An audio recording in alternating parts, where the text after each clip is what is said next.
Well, hello and good evening, everybody. Welcome back to Maconi Entertainment, and welcome back to the Friday Night Lights Xfinity Series. This is race number 18 of this 2025 season, coming to you tonight from the Chicago Street Course. My name is Ron Mullins. Alongside me in the commentary booth is Alice Davison. Howie Burrows is our producer for tonight's broadcast. Well, Alice, this is your first time covering the Friday Night Lights series here on Maconi, so firstly, welcome in to the absolute madness that we're probably going to expect here tonight in Chicago. I don't quite understand, Ron. I need you to help me. This first corner is fine. This second one goes in the wrong direction. Chicago Street Course has quickly become a favourite of mine in that you'd think a street course like this wouldn't suit stock cars, but for some reason, just the fact that it's mostly straight lines and tight bends, it kind of works out okay as long as you're able to keep it out of the walls, and sometimes they will catch up with you quicker than you expect.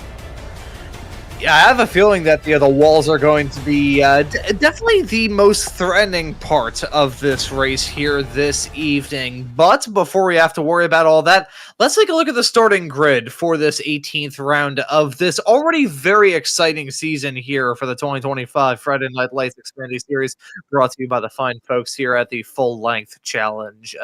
Here at the Chicago Street Course, a track that originated here on iRacing, and it's returning home here. And starting this race from the front are our two multi-time race winners up to this point in the season. Bryson Exenball, who has been dominant 6 wins up to this point. Adam Benefield, the only other multi-time race winner at 2. Those two will be starting in P1 and P2 respectively.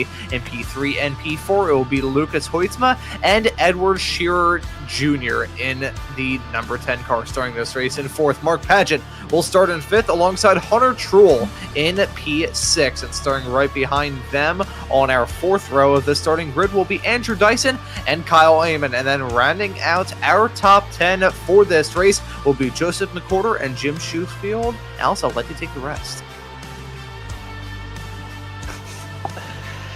Tyler Hunter in the 44 will take off from a 11th position. He'll have Nathaniel Part for company in the 16th.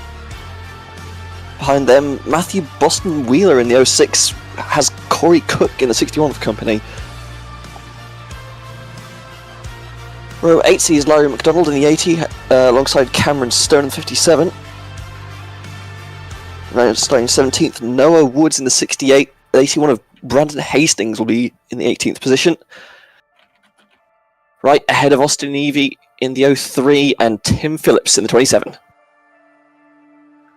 And looking through the rest of the starting grid, we got Michael Pratchik starting this race in 21st, Alex Princeton in P22. Starting this race on the 12th row of this starting grid is going to be Jason S. Taylor and Daniel Llewellyn. Looking right behind them in P25 and P26 will be Steve Benjamin and Cody Bird. And then right behind them in P number 27 and P number 28 will be Dave Hoytsma and Timothy Cook Jr. Rounding out your first 14 rows. And then our last place starter will be Brian Wortman in the number 35 car. So those are your starters for this race. And here's how it's all going to shake out this evening. We have a 50-lap long race in front of us. Stage breaks coming at lap 15 and lap 30 at the end of those laps to be a bit more precise. However, those will potentially not be the only 2 cautions. We have a random chance of cautions coming out more than twice in this race. And of course, as is usually the case here in the other Friday Night Lights Xfinity Series, you pick up a DNQ, this time at 19x, so it has been bumped up a little bit from how the oval races usually are, and you can pick up some penalties at 11x and 15x. So that's how it stands heading into this race, Alice, one that is set to be a rather threatening one for these drivers in more ways than one. Yeah, and that instant count is something to keep an eye on if this race does go along for you specifically. These walls will catch up with you fast, and you might be able to get away with the tag there, but if you start adding 4x's when you're trying to make moves in some of these tight braking zones, they will go away very quickly, so just something to be wary of.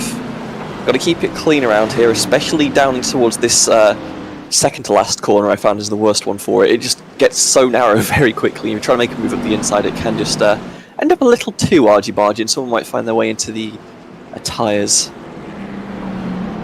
Yeah, this second to last corner that we're seeing these drivers go through right now, that was the scene of a pretty nasty pile-up a couple of years ago in the Cup race. So let's see if it happens here in this Xfinity race. Thankfully, though, won't have to worry about weather. Can't say that's going to be the exact same case for the drivers in real life this upcoming weekend, but happens to the best of us. Waiting for this green flag to come as that pace car's made the turn to come down pit lane. The field now in the hands of our front row sitters, waiting for Hixenball to gun it, which he has now, and the drivers are on their way. That short run down the start-finish stretch into turn number 1. Looks like it's still a race between Hixenball and Benefield. The rest of the drivers go side by side, try and get through the first few corners as orderly as they possibly can. But Adam Benefield, after skipping out on last week's race at Atlanta, he is here, and he is here to fight. Trying to get that move done on Bryson Hixenball. He does get it done as they head their way down to turn 3 and 4 for the very first time.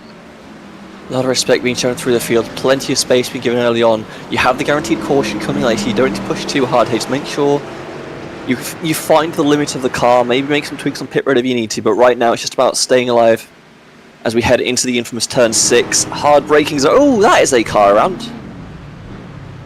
4100 Dyson has found his way into the tyres at... Oh, corners are going to be my enemy this turn 4, but looks like he's got it going. No caution comes out, and we're still going in towards the last 2 corners. And heading off through this absolutely brutal section of racetrack. It looks like everybody has gone through a vast majority of this first lap clean as they head their way into the second to last corner for the final time. Benefield leads over Hixenball in front of Hoytsma, in front of Shearer, in front of Hunter Truex in the number 71 car. Looking through the rest of the field, it looks like the only real falling anvil that has come down on anybody was the one that went up to Dyson, as that's a bit of a wall tap coming out of coming out of the final turn. That was Hunter Truex scraping the wall low, but you can see a puff of concrete dust heading up as that number 71 car went up against the wall. Those concrete barriers around this racetrack are going to be menacing, terrifying even for these drivers from the start of this race all the way through to the end. You can get away with some minor taps, but the rears of these cars do not like being thrown around too much. If you get too much concrete, you will suffer. And oh, there's another one at the back of Adam Benefield as we go on the rear view cam. The speeds aren't that high, but when the course is this narrow, they feel absolutely terrifying, and you're just praying you're just making the next corner. As Lucas Hoytsma now trying to close up on the back of Bryson Hixenball, just manages to get away. And that's a fantastic point that you raise, Alice, talking about the mental side of things when it comes to this racetrack. It may not seem like the fastest these drivers have ever gone. Well, it may not be the fastest they've ever gone, frankly, after racing at Atlanta last time out. It's quite slow and tame in terms of the speeds, but because of the tight boundaries, you have moments like that. That was a 3-car stack up down into turn number 4. That was Tyler Hunter involved in all of that. The number 44 car, you could see getting the blunt end of all of that drama. I believe the number 73 of Joseph McHorter got a piece of that drama as well. We're going to take a look at another perspective of this, picking our way through the smoke and the drama as they headed their way off through what in my mind is probably the most challenging section of this racetrack, through that very quick right-hander of turn number 3, having to drop the anchors and head into turn number 4. That could end badly. You can see those tire barriers, and the tire barriers in iRacing, they aren't as slightly forgiving as they are in real life. The tire barriers in iRacing basically made out the matter of white dwarf stars. So when you hit one, you're screwed. Yeah, and it's very easy thing to do. If you just get your balance on the brakes strong, if you get a little bit too deep on them, suddenly the car just doesn't pivot at all under braking. You have to go in a straight line. You can't get more pressure on because you're just going to lock the brakes more. You're just forced to sail into the barrier, and as you said, not very kind to the noses of these stock cars. So McWhorter looks to make a move, does get alongside and past Kyle Ammon, who gives it fairly nicely. Again, you don't need to risk the car right now. This is a long race. There are guaranteed cautions. The field is going to bunch up for you later on. You just have to make sure you get there. Yeah, As we jump around the field, look at Andrew Dyson. Oh, as that's Oh, Cody yeah. Bird in the Taco Bell car. His bell has been rung as he heads off the circuit down into turn number 4. Looks like he just simply outbroke himself down to the turn, and then maybe in the process of having to get turned around, did not have the turning radius to get the job done. Let's take a look at this. You can see the bumps really affecting that car as he headed his way into the turn. That's exactly the problem that you've got with a section like that. You know, a bumpy braking zone is hard enough to manage as is in a NASCAR stock car. You throw in a turn where the weight transfer is all sorts of screwed up, and it's even more of a challenge than it already would have been if that braking zone was completely arrow straight. It's, again, just so terrifying. At least if you realize something's wrong early on, you're able to make that pivot and just say, okay, I just need to go straight here. I can get back on the track. Again, stay alive. Ooh, big dive bomb from the 41. Does manage to get one, at least close up to the rear bumper of Tim Phillips here as we go now into turn 2 and potentially have a run. If you're willing to send it down into turn... Ooh, okay. Getting a bit argy-bargy. I don't like this. You've got to be a little bit aware of the fact that you can't really do too much here. You're in 16th place. You can get a few positions, but the field's going to budge back up in the future anyway. I'm not trying to make enemies at this stage of the race. I'm just trying to keep a race car pointing forwards. See, if it was any harder of a bit of contact coming out of turn number 2, I would have called it an attempt at a boot scoon boogie. I can't even call that. I think it was a bink and dink as we saw those two coming out of turn number 2. That was one of the funniest things I've ever said on the air. Funnest things to say for sure. Bink and dink. It just has a nice little ring to it. Joseph McCorder, though, who we're following right down the number 73 car, I thought that he was involved in that drama, and he wasn't. He's found himself in P7 at the present moment. And off the back of a win at Pocono a couple of weeks ago, McCorder going to another very challenging racetrack, looking to keep that momentum rolling after getting his first win of the season. As we take a look at Kyle Wayman losing out on a spot a little bit farther in the back to himself and the silver bullet car of Cameron Stone. But yeah, the point I was raising about McCorder, looking to keep that momentum rolling throughout the rest of this regular season. Oh! Almost hold on to it. The commentator's jinx. Getting so close to the back bumper there of Mark Paget, just couldn't quite pull out to the... I was going to say the outside. Doesn't quite work if you're on a street course. But he just gets a little bit too happy on the loud pedal and car just snaps out from underneath him and has to work for all that track position once again. As, oh, that's a parked car in front of Kyle Ammon. Oh, Mark Paget, who just crashed out of 6th place. Oh, we're hearing some stuff may have gone down badly involving Mark Paget. Let's take a look at this. Heading his way down to the turn way too quick. Bang! It's the wall. Joseph McCorder getting a piece of that drama. The 17 of Eamon spinning around. And Cameron Stone also getting a pretty major slice of that pie. We're going to have to load up a replay of that. That was a sickening impact into that tire barrier. And frankly, that car looked like it was getting ragdolled around. That was ridiculous. That was a ridiculous looking collision. Good job by Carl getting the car stopped there, and even just ended up pointing the wrong way. He still has the car. But that is just the dangerous thing of just sending it into that corner. Like, if you mess up the braking zone even slightly, you've got no turn. And that tyre barrier has caught out 3 people now, and it's going to continue to claim people. We're only 6 laps into this 50-lap race. Strap in and pray you don't shove that brake marker forward, as Nathaniel Pollard needs to be careful about his throttle input, never mind his brake. Getting very squirrely there out of turn number 1 in the 16. And turn 2. Okay, this car doesn't seem like it's doing too healthy right now. Yeah, no, that car looks like it is driving on ice. You could just see, again, another moment down through the braking zone to turn number 4. That car getting a little bit of a wiggle on down into the braking zone. That's a problem that you've got with a car like that. You know, it's tough trying to get that thing stopped. You can see it feels like the front end, the tires have been replaced by cookie sheets from every single time we've seen that car. He's just skating the front end as such a catastrophic amount of understeer. Then he comes out of the turn, and just to get that thing even rotating through the turn so he doesn't hit the wall, as I think someone has hit the wall a little bit farther in front of these races. Is that the number... no, Trying to figure out exactly who that is. A lap car getting involved in all that drama involving the 5th place runner of Hunter Trull, and the car a little bit farther up the road of Shiro. There we go. That's the 53 of Steve Benjamin. Didn't really get involved in it per se. I just saw him involved as a lap down car, and at first I thought the hood was up on that car, but no. Car's still running rather all right, just a bit slow, heading his way off through the final sector, trying to master the challenges of this racetrack. A racetrack which is not part of iRacing-based content. Not a lot of people own it, and I would even go out on a limb and say, with maybe the exception of New Jersey Motorsports Park, which is the only tech track still left in the sim, Chicago Street Course is probably one of the least popular tracks on the iRacing platform. It is very much reserved for the strong NASCAR aficionados who are willing to put up with a car that's really not meant for this kind of racing.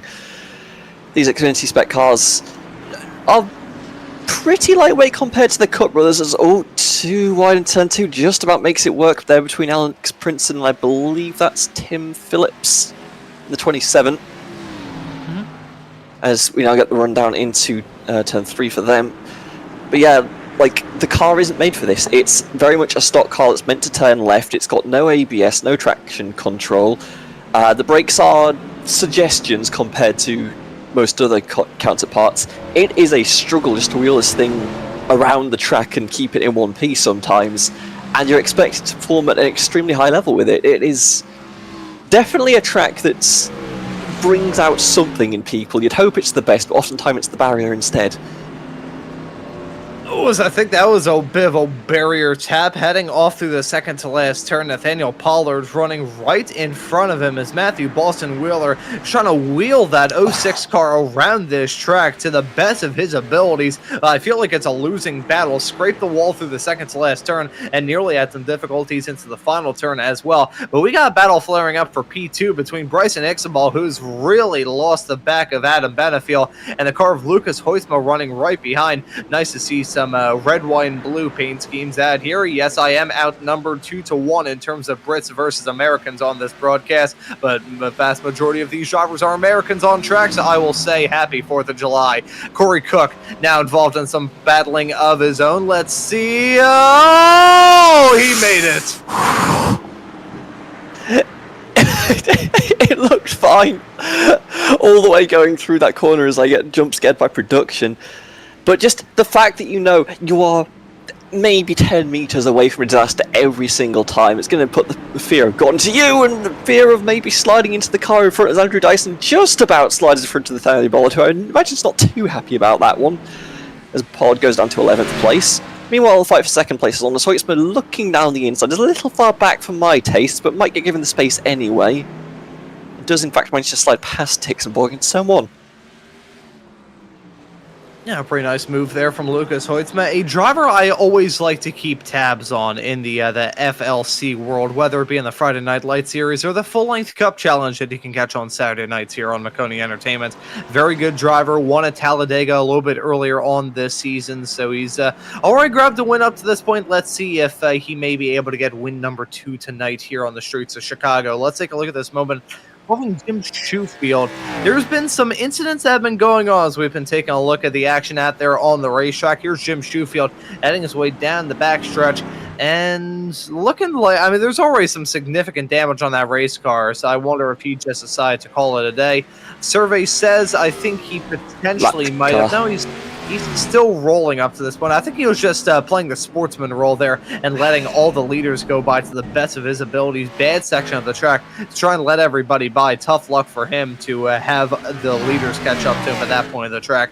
So I think Noah Woods may have had a moment of his own. Let's take a look at the number 68 car down to the turn. Looks okay going through 6, over the bridge into 7. You can potentially miss a braking point here.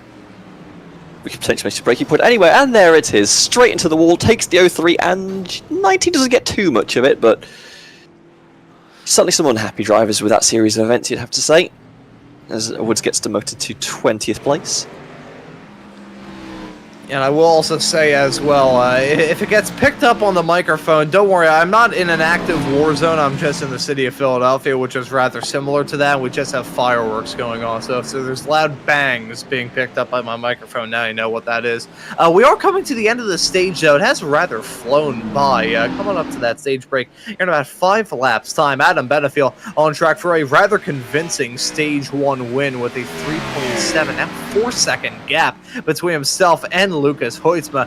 Talk about pulling that gap. He's pulled about 3/4 of a second as I've been going on this very short spiel of mine. So take a look at Corey Cook having some very bad handling difficulties off into turn number 1. This opening section of the racetrack, it may not seem like too much on paper with just some simple 90-degree turns, but these cars struggle with just about any sort of road course turns. So it may not seem like too much, but these drivers are struggling just to keep these cars on the island.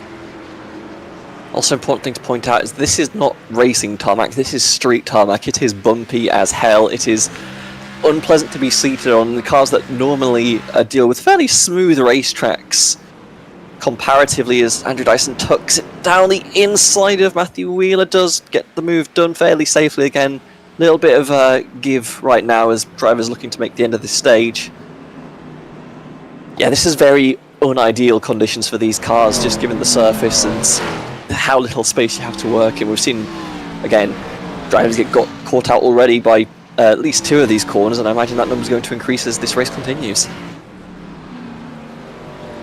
Yeah, I feel like if we ran a count of the amount of turns around this racetrack that have caught at least one person out, we would probably run out of corners to number. So it's definitely a race of attrition for these racers, as we're going to take a look at a replay, see a moment involving Cody Bird in the number 13 car. He already has difficulties down to the braking zone at turn number 4. Let's see, it's a little bit of a wiggle coming to have turn number 1. So not off to the best of starts, and down into 2. Oh, just a catastrophic amount of understeer and nothing he could have really done. Yeah, that car's going to be junked. I imagine it's going to tow that. You could see the car was just struggling to throttle there for the 13, so tries to carry more speed through the corner, tries to keep it smooth, keep the rears underneath, but just can't quite get it there. So the only alternative then is just to sail off into the barrier, and well, that's going to get Cody Bird into the pit lane and fairly far down the order as it stands. As meanwhile, we still have fights going on. Andrew Dyson takes 7th place there, away from Carl Allen. And Matthew Boston Wheeler just about able to hold to 9th place, has Corey Cook. Tags the wall as we might have more incidents ongoing.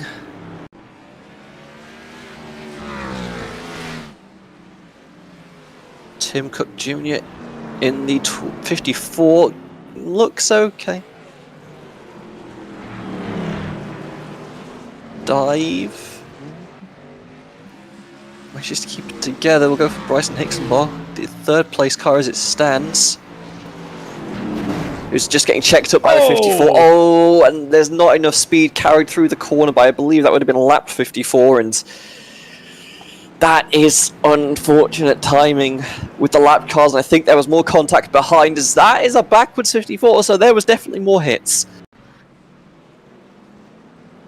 Yeah, man. Oh.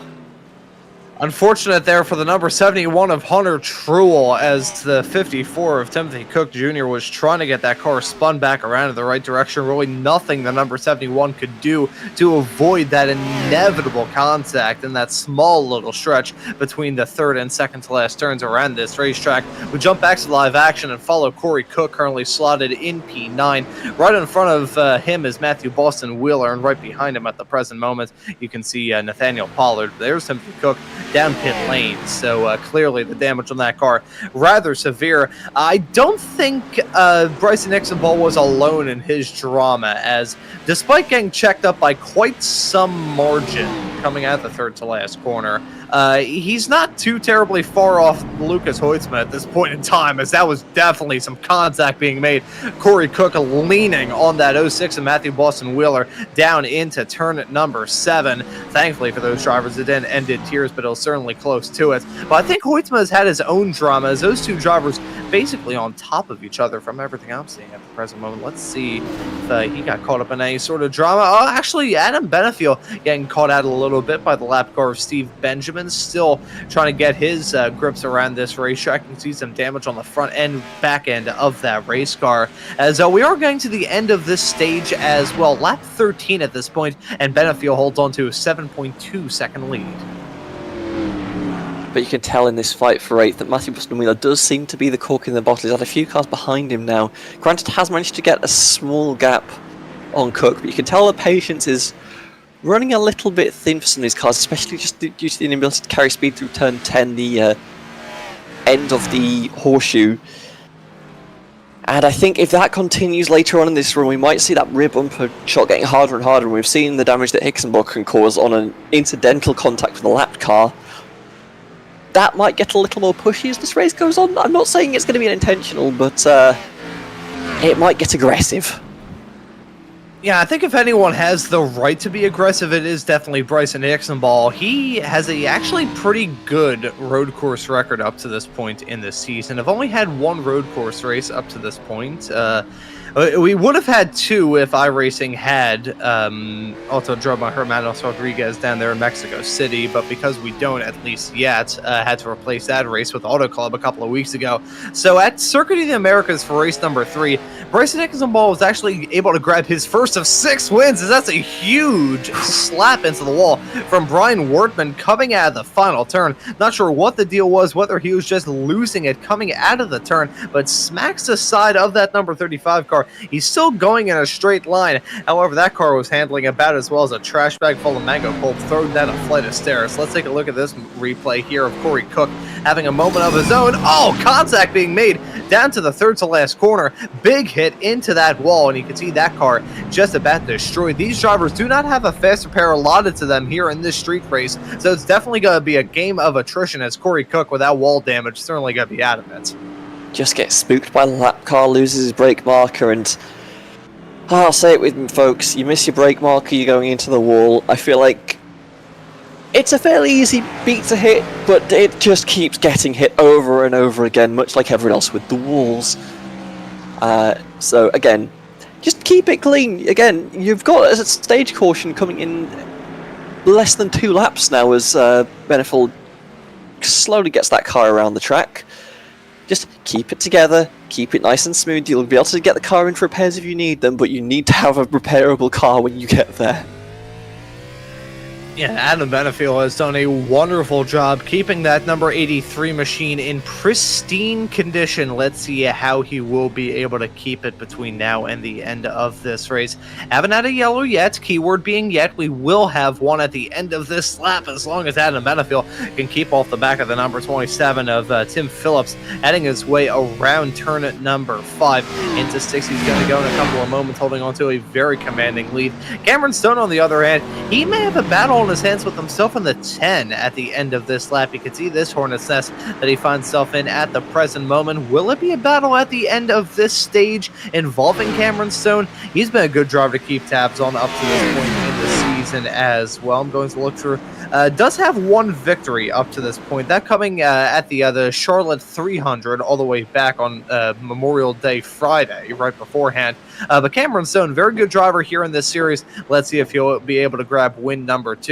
As I think the fireworks are most certainly getting picked up on my microphone from my neck of the woods. And we'll say that the fireworks are for Adam Benefiel, who I believe has already is actually about to cross the line to win this stage. There's the stage checker for Benefiel. He is your winner of stage 1 here at Chicago. It is going to be a rather lengthy period of time before Lucas Hoytma is going to finish in second at the end of the stage, and a little bit longer there. You can see that blue car sticking out. That's Bryson Hickenbach finishing this stage in P3. Gonna wait a little bit longer for the rest of the drivers to complete this stage. It will be rather long until the 10th place car actually crosses the line. Yeah, here it is. Here's Austin Evie, and shows you how hectic this race has been. Not only is his hood gone, some of the track marshals here have probably stolen the hood off that car after an incident a little bit earlier on, and have probably already sold it on eBay, but he is about to head his way down to turn number 7 here in a few moments' time. That will be... Actually, no, my apologies. Brandon Hastings will actually be the last car inside the top 10. I believe this will be the end of this stage. So it will be Brandon Hastings crossing the line here in a couple of moments' time. Your final car inside the top 10, completing your top 10 at the end of the stage and bringing it to a conclusion. There is the stage yellow. We're going to run through your top 10 here at the end of this first stage. Adam Benefiel wins it by 12 seconds over Lucas Hoitzma. Bryson Hixenball slotted in P3. Edward Shura in the number 10 car is slotted in 4th. Cameron Stone finishes in 5th. Andrew Dyson with a very good recovery drive. The Aussie in the number 41 will finish this race in 6th. Kyle Amon slotted in 7th. Matthew Boston Wheeler in the 06 car will be classed in P8. Nathaniel Pollard in 9th, with Brandon Hastings rounding out the point scoring positions at the end of this first stage. So that's how it stands at the present moment, and Adam Benefiel certainly the standout star in all of that. Certainly has to feel very confident after that first stage. Consistent performance that just led to an ever-increasing gap. Looked absolutely massive coming onto the green white checker flag there. So now if I'm Lucas Hoitzma, I'm thinking, do I need to do something drastic in turn 1 to take this position, or is Benefiel just going to drive away again? And you've got a lot of time to think about that next move, because these are unfortunately road course safety car laps, so they do tend to last a while. So you're just sat there in a car that, you know, it does take some effort to wheel around under pace speed in these conditions. Just sat there thinking about, what does your future look like in this race? How am I going to take these positions? How am I going to abuse this next restart? Presumably everyone's in taking tyres and fuel, and then it's just going to be, how much do you want to risk in this next stage into this first corner? And serves me right for briefly unmuting my microphone there. I'm not sure how much they're getting picked up on the microphone. I may decide to open up my window so they can be even. Here's a fun fact for all of you. I'm not going to say exactly where I am because I don't want to dox myself, but an area right around where I live here in the city of Philadelphia, that was a loud one. That's definitely going to put off some car alarms. One of the neighborhoods around here decided to have their 4th of July fireworks display yesterday on July the 3rd. Why? What? And I feel like next year for the 250th anniversary of the United States, what we're going to do is they're going to set them off on June the 4th instead of July the 4th. I say, it's a Thursday yesterday. What are you doing on a Thursday that's warranting fireworks? See, my dad's personal theory is that they did that, so and it was actually like the borough that decided to have their own, very rare that they set off their fireworks. I think they do it like once every 8 years or something like that. It's like once in a blue moon that they actually light these fireworks off. But speaking of fireworks, we got some fireworks with some drivers making that call to come down pit lane. You can see that hard turn from the number 83 of Adam Benefiel. He's going to try and lead them into the pits. You can see that gap with himself and everybody else right behind. Barney never makes mistakes here at Chicago, so we are still under yellow, waiting to see how these drivers exit out on pit lane. Who is going to be the other one that comes out? Is probably going to be the number 83 of Adam Benefiel, I would suspect. Hixenball going to briefly jump into a lead. Oh, stops a little bit early there, so that is not going to help out his case at all, as these fireworks are certainly getting loud with these drivers coming down pit lane. The roar of the engines of the 83 of Benefiel going to lead them out of the pits, and quite comfortably so. Oh, it's a drag race with himself on the 10. Ooh. That's not going to work out well at all for the number 63 of Bryson Hixenball. That will not work out in the slightest for him. Does he actually get that spot on pit lane, though? I think he may have potentially done that. Hoitzma not getting a good run through the pits either. Cameron Stone actually going to be exiting out of P2 as a result of that call to come down pit lane. But we are still under yellow here at Chicago for race number 18 of the Friday Night Lights Xfinity Series here on Maconi Entertainment. Adam Benefiel, your stage 1 winner, exit the pits with the race lead. And I think we're going to take a quick commercial break as we're still under this yellow and be back for the restart. When you want to be the best, you can't settle for the rest. For anything on iRacing, there's just one name you need: Maconi. With the launch of Maconi Entertainment and Maconi Competizone alongside Maconi's Setup Shop, we now provide the best of the best in setups, paint schemes, coaching, broadcasting, and event organization. With cars across all 4 license classes, we have what you need to hit the track with confidence. Grab a subscription and save money while going fast at MaconiSetupShop.com/subscriptions. And remember, at Maconi Setup Shop, there are setups, but your victories.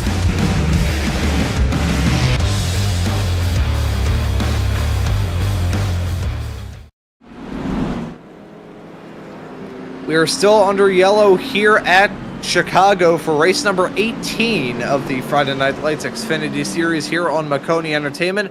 It's myself, Ron Mons, and Alice Davison with you on tonight's broadcast with Howie Burrows doing a wonderful job working all the cameras and the graphics in the virtual production hauler. Still under yellow, waiting for a few more drivers to make that call to come down pit lane, mainly in the form of some lap cars you can see in front of our current race leader of Adam Benefield. Cameron Stone slotted in P2. Bryson Ixenball is your current third place runner at the present moment. There's a brief lull in the fireworks, if you can hear it on the microphone. So I think we may have gone through all of it. This would be the perfect time for one to go off and scare the living daylights out of me. I think as we are still under this yellow, though, I wonder if it's at all possible. We're going to load up the other playoff standings heading into this 18th round of the championship. It's going to be a very consequential next 2 races, though, because we have got a stretch of road course races after not going with one since Coda for race number 3. We've got 2 of them back-to-back. But here's how it stands presently after Atlanta 1 week ago. Bryson Ixenball at the top with 2 wins. Adam Benefield slotted in P2 with 2 wins himself. Did I say Ixenball has 2 wins? He has 6. What am I saying?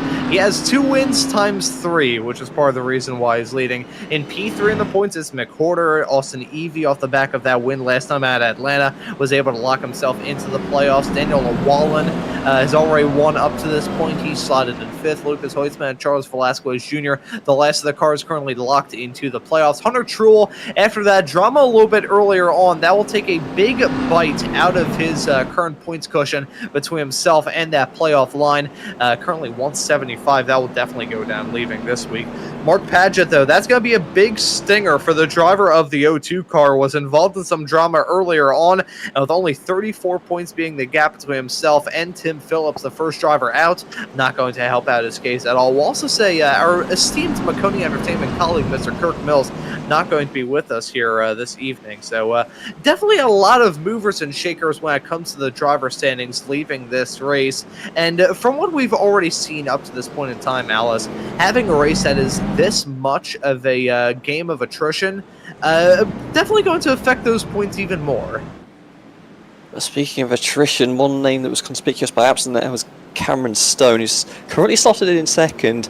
Did take a few positions there on pit road. It's a question of how high can you stay up in the order when you've essentially jumped to cars that are probably going to be faster than you on track. But if you're able to hold 2-3 positions, maybe you set yourself up for a late run to the checkered flag, you can just jump all the way to the top of the standings essentially and get yourself into the playoffs. So I think Stone might need to be careful, but definitely should be in take mode as this restart is coming up shortly.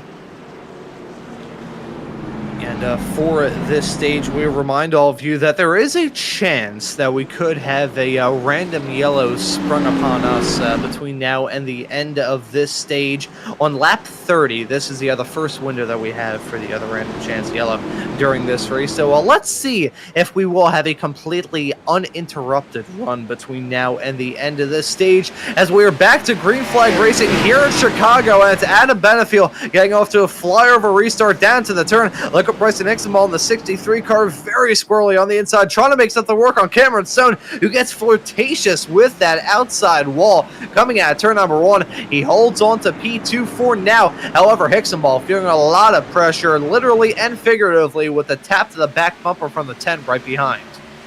Stone did not get the ideal jump there, immediately under pressure from the 63. Ixenball does manage to hold off the first few corners, but has slightly stacked them up behind.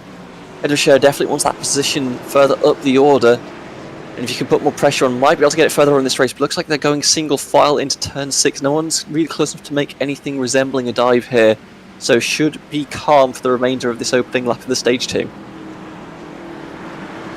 Yeah, And let's see how it all shakes out throughout both the front of the field and a little bit farther in the back. You can see racers, still heading their way off through 1 and 2. Those are some of the lap cars that got the wave around right towards the end of that yellow and did not have enough time to try and negotiate their way around this rather technical racetrack. It may not be the longest in the world, but it is super, super, super, super, super technical. So these drivers don't really have any point of reprieve. These cars don't have a point of reprieve either, as we follow a battle maybe going to flare up involving Michael Pratchett and Kyle Amon.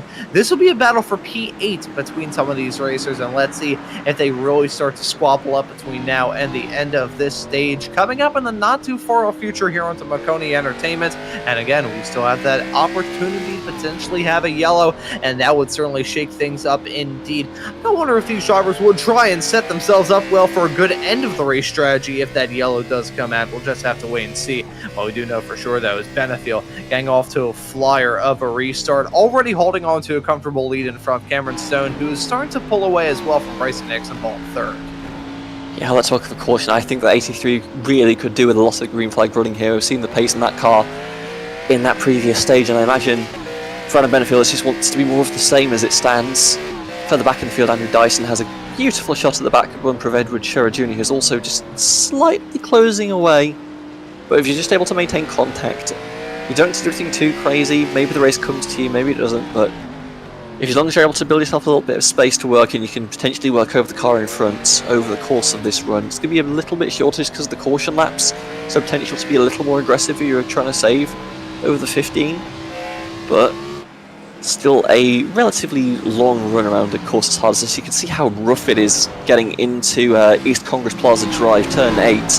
That just slight hook to the right that just really unsettles the car. It just looks so hard to handle with a car that's moving around so much over a surface as bumpy as this. Zeman looks to be very close to the rear bumper of Michael Prajcik here. Comes out of the final corner. It's going to be a drag race down at turn 1. Looking too far back to make a move though. And you brought up another good point talking about this racetrack. Super, super bumpy. It's a street course, as someone expected. Thankfully, though, it is smoother than the street course in Detroit, albeit that street course is an abomination. I would rather have IndyCar race around here than I would have them run in downtown Detroit. This track, though, it is not completely glass smooth either, you know.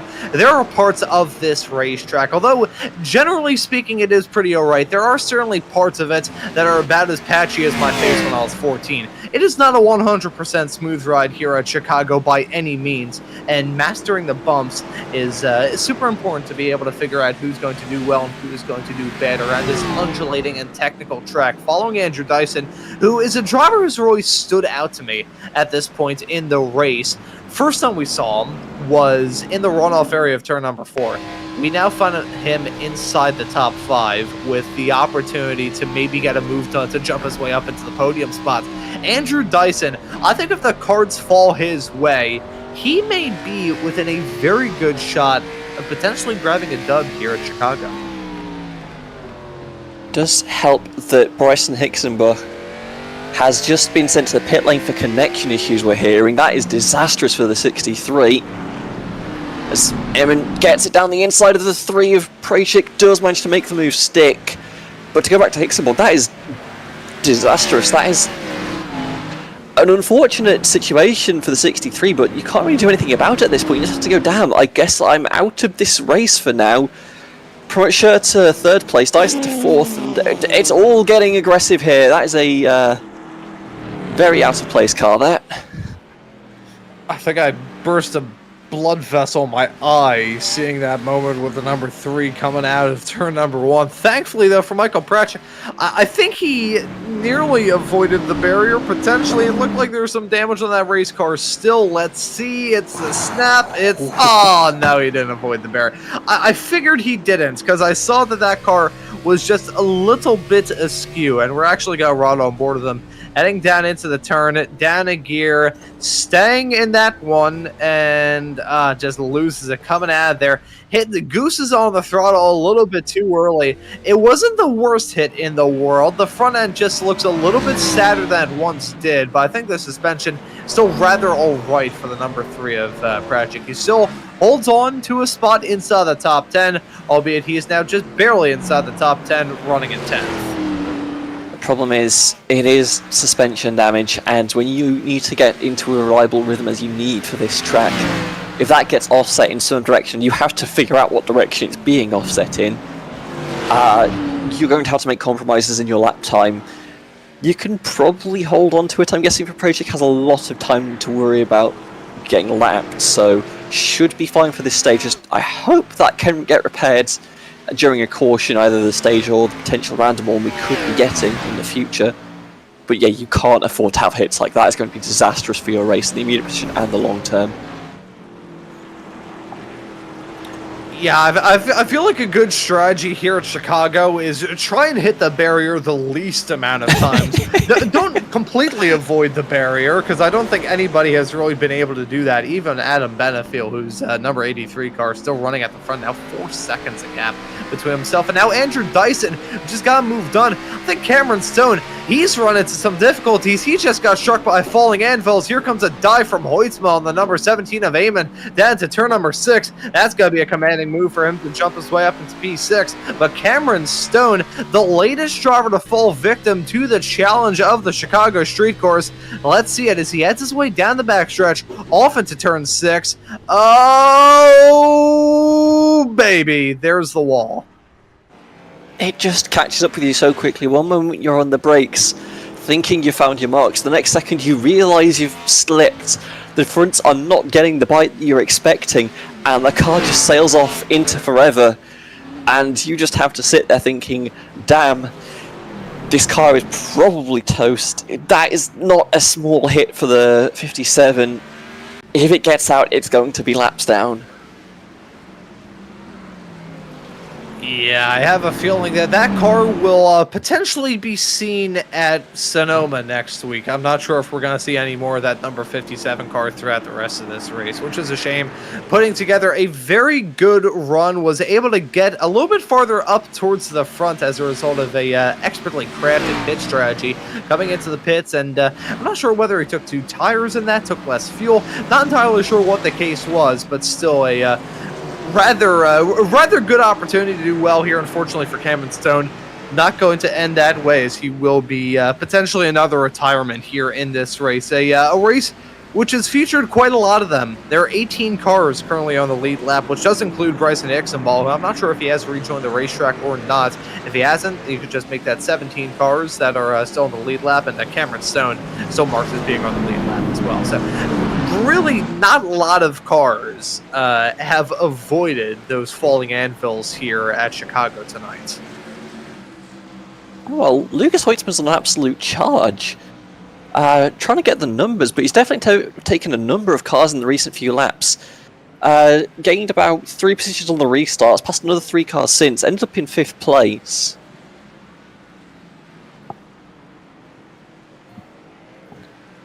And it's just an absolute heater right now.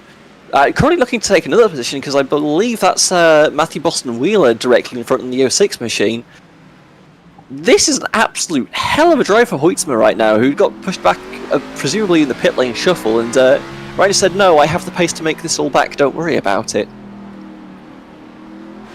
Yeah, let's see if Hoytsma can keep on that positive momentum and try and avoid anybody else's drama. That's the yin with the yang when it comes to pulling a strategy like this here on a street race, or just in racing period. You find yourself a little bit farther in the back of the pack than you were at one point, so the driver a little bit farther up the road runs into some difficulties, hits the wall, let's say hang down to turn number 4. We saw that happen a little bit earlier on, just nowhere to go for him. Thankfully though, Hoytsma has avoided that up to this point, as here he goes down the inside of the 06 of Matthew Boston Wheeler, and through goes Hoytsma into P4. Will have to put his nose to the grindstone to be able to make up that gap between himself and Edward Scherer Jr. in the number 10 car currently running at your podium. That's wall contact, heading his way through the turn. That was Brandon Hastings in the number 81 car. Had a big wall tap down to turn number 7. Not sure if that was assisted in any way by the 17, but wall contact being made regardless. Didn't look like it was assisted from the initial viewing on My friend will see what car yeah, that 81 just got spooked from the car in the mirror. And like, that's the thing. The bumps on this track don't move. Theoretically, they're in the same place lap after lap after lap, but when you have to deal with the cars around you that are constantly in your rearview mirror, constantly threatening a dive or a move here or a move there, it is very easy to misplace yourself, and that's when the mistakes start to creep in.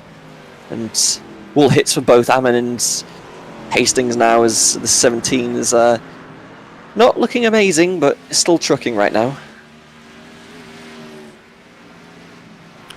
See, I wonder if it would be at all possible to try and figure out what is the most janky-looking race car on the racetrack at the present moment. With the drama we've had up to this point, there are certainly some cars that are looking anything but factory fresh.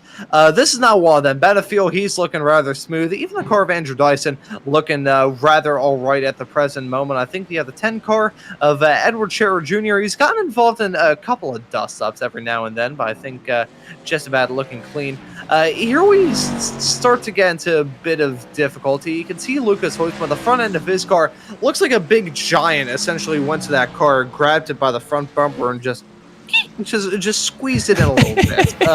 Kind of similar for the 06 and Matthew Boston Wheeler in a way.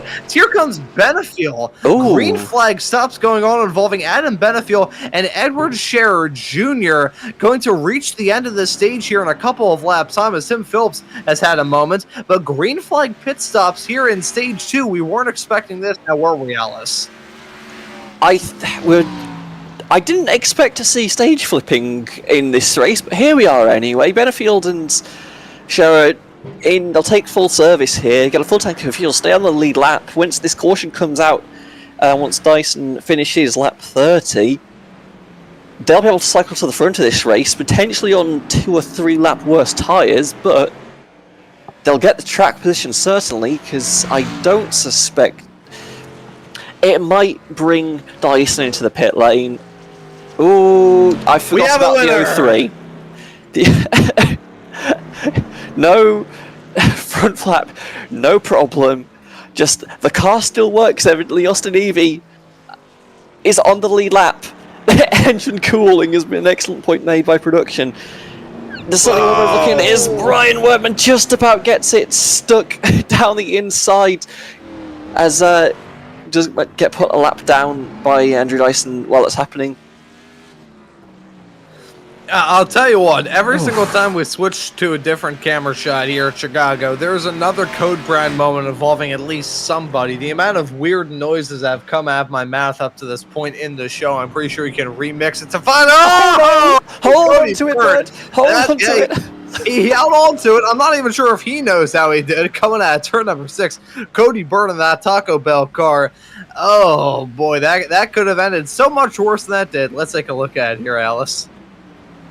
Sideways in the braking zone. The Chase Briscoe incident last year, where you just end up with too much front instead of or too much rear instead of too much front, so the rear kicks out from underneath you, and then that happens.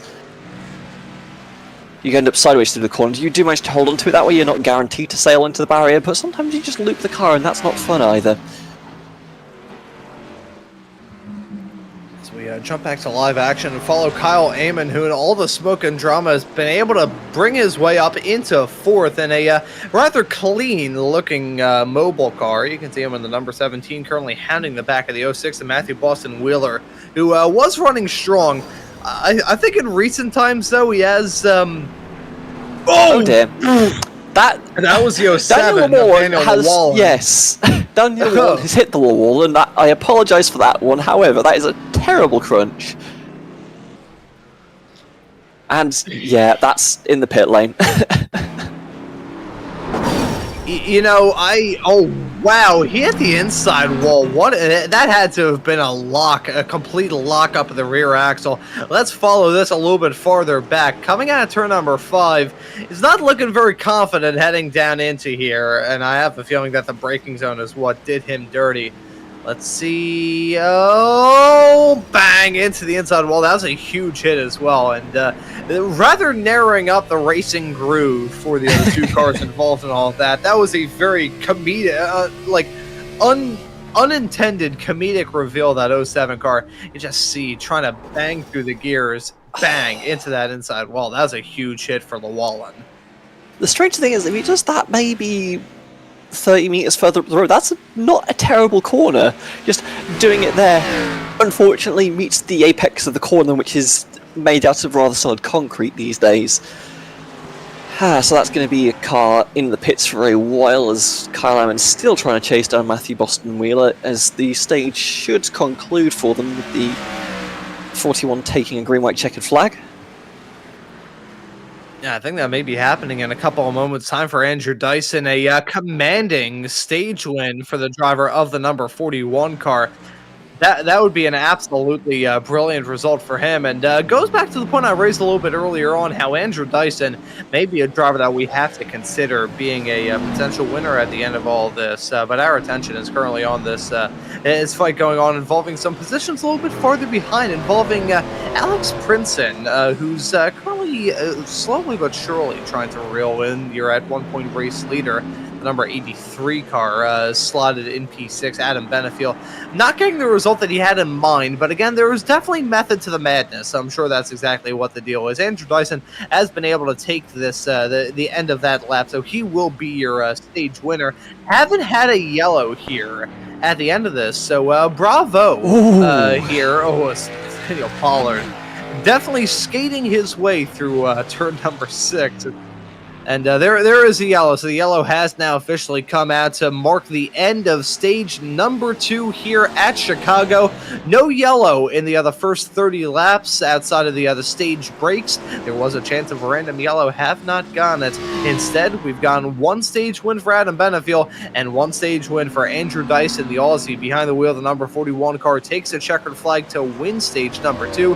He's followed right behind by Lucas Hoytsma. Right behind, I mean 21.364 seconds is a gap between P1 and P2. Matthew Boston Wheeler will round out your top 3. Kyle Heyman slide in 4th. Brandon Hastings at P5. Adam Benefield in 6th. Alex Princeton in P7. Edward Shearer Jr. in P number 8. Michael Pradchuk in 9th. And Nathaniel Pollard round out your top 10 at the end of stage number 2.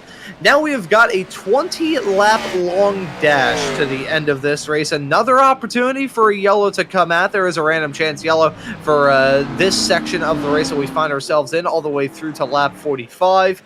So let's see how this final stage plays out. What I do know for sure, certain, is that the racing action is probably going to be matched by the pit strategy action. Yes. So Adam Benefield currently in P6, and Edward Shearer Jr., who's currently P8, and Nathaniel Pollard, who did sneak in the stage point at the end there, finishes in 10th. They've all taken pit stops before that stage caution. They should stay out, move to the front of the field. They'll be your 1, 2, 3. The rest of the field will be fighting over 4th on back. And from then it's a question of how good are 3-lap scuff tyres, because that's what they'll be dealing with, at least for the first few laps of the race. Eventually they'll even out, certainly, but in that early going, that's when you can probably get the most track position going, just by sending it on someone who's not ready for it. So Benefield is going to take control of the race. I just don't know if that's where you want to be right now, because it could end up very dangerous very quickly. Granted, the launches have looked good from the starting cars so far, so if you're able to get a good launch, you might be able to sail off into the distance and be okay. But cars further back, Shearer and Pollard might be in a lot of threat here. Yeah, I have a feeling that there are some drivers who are entering this final stage of the race with varying between a little bit of unease and sheer terror going on in their heads. Split strategies all up and down this grid. Many different racers with many different agendas in mind at the end of this race. Some looking to just go get a good point stay, some looking for damage control, others looking just to be able to punch their ticket into the playoffs. Still a couple spots left for these drivers to try and seal the deal and make their way into the playoffs if they can get it done here. Your current race leader, though, Andrew Dyson, a rather interesting case that we've got going on at the front of this field. You know, talk talk about going from hero to zero, I don't think it would be a spin and win, since he didn't spin a little bit earlier on, but, oh no, outbraking and win? I guess that would potentially be how it works. What we do know for sure is that he just dummied everybody to come down pit lane. I think we nearly just saw a big moment on pit entry involving, I believe that's the number 71 of Truel at the other head of that line, who I nearly saw end up in the sand barrels on the pit attenuator.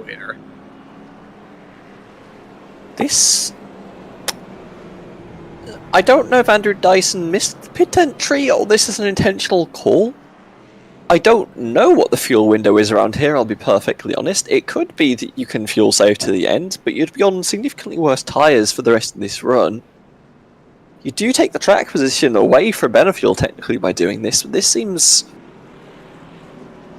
Either way, it'll be Boston Wheeler who'll come out in 5th place, with Eamon and Hastings coming out 6th and 7th behind them. Benefield, Scherer and Pollard 2nd, 3rd and 4th behind Andrew Dyson, who I don't know if we're going to see come to pit lane here or not. It's terrifying, and it certainly made this race interesting. I'll give Dyson that much. Yeah, I think what Andrew Dyson is trying to do at the moment is potentially hedge his bets that this restart is going to be... as the School of Broadcasting told me to say, a shiitake mushroom show. That or he's thinking that the stage, the random chance yellow is going to come out at some point rather early on into this start of the final stage. I think if neither of those happen, if we have a clean restart and we don't get that yellow until probably, I don't know, let's just say 9 laps to go, for instance, then Andrew Dyson is...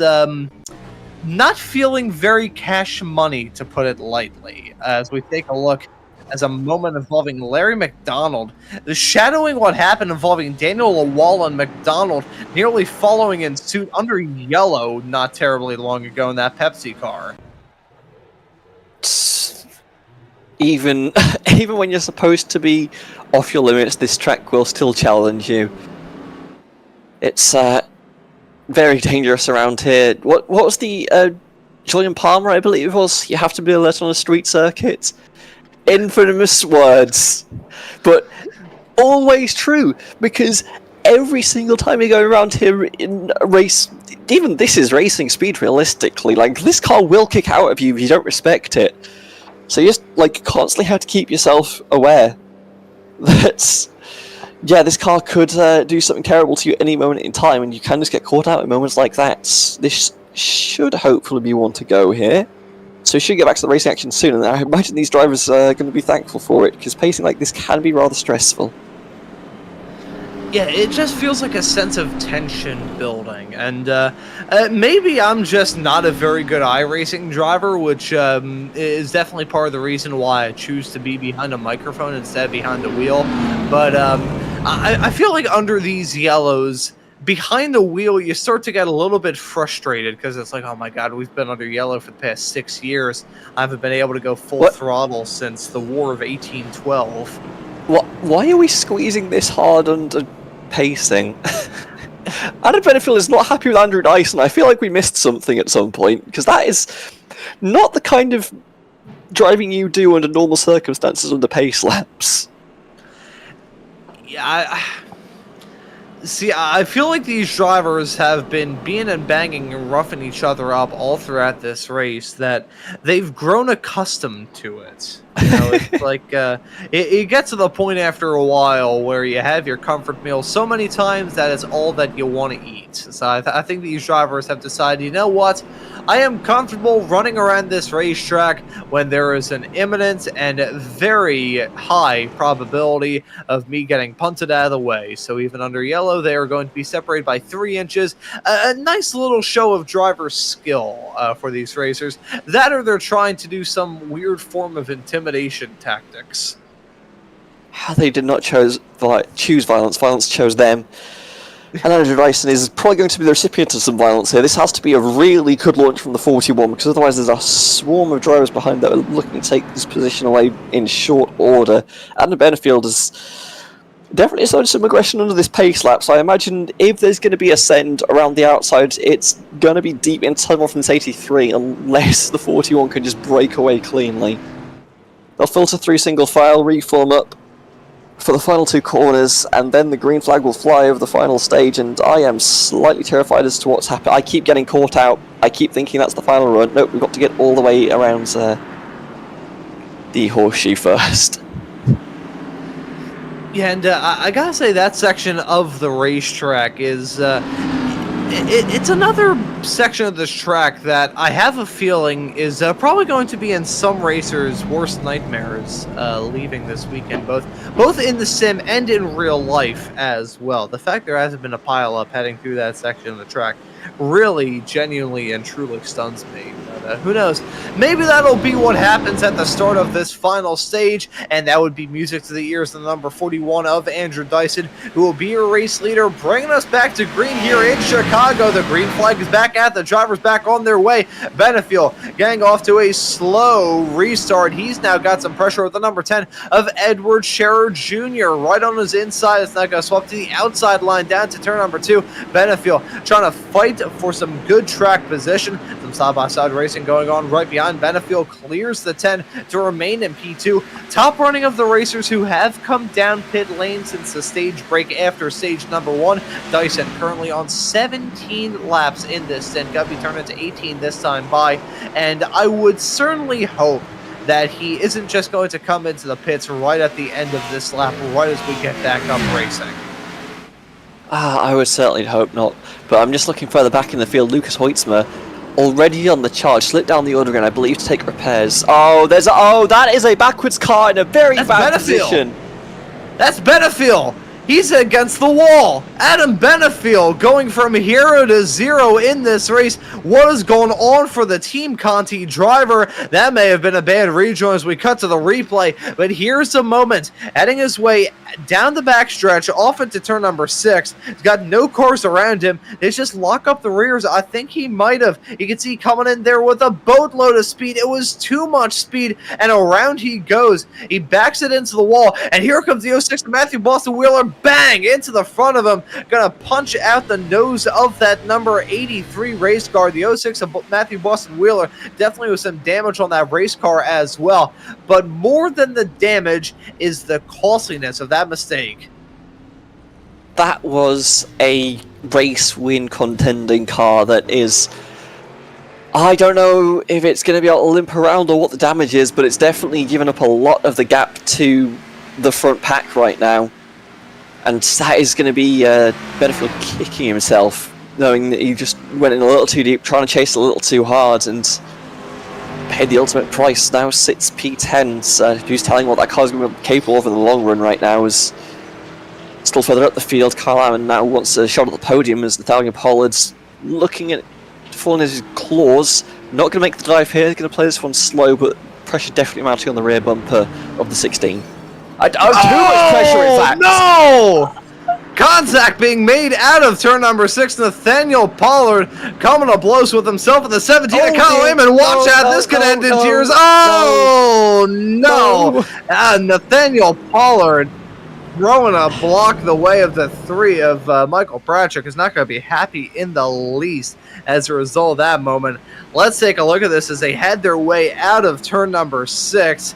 That was just an ugly incident all around. You can see the car of Pollard carries way too much speed in the 17 of Amon. Instant bystander and all that. He gets spun around and all that. He tries to get that car turned back around. The 3. Oh, yeah, you can see. I'm not necessarily sure if that was 100% intentional there for the number 16 blocking the 3 in the way that he did. I think he was just trying to get out of harm's way, and the 3 was trying to take the easy way out of it instead of swapping sides. We'll say Andrew Dyson set the fifth lap of the race as we were taking a look at that drama. As Cody Bird had a moment of his own out of 5. Manages to hold on to it. The yellow has come out for Andrew Dyson. It's the random yellow, but Andrew Dyson is like, do you want this as Andrew Dyson? I don't know. I don't know anything anymore.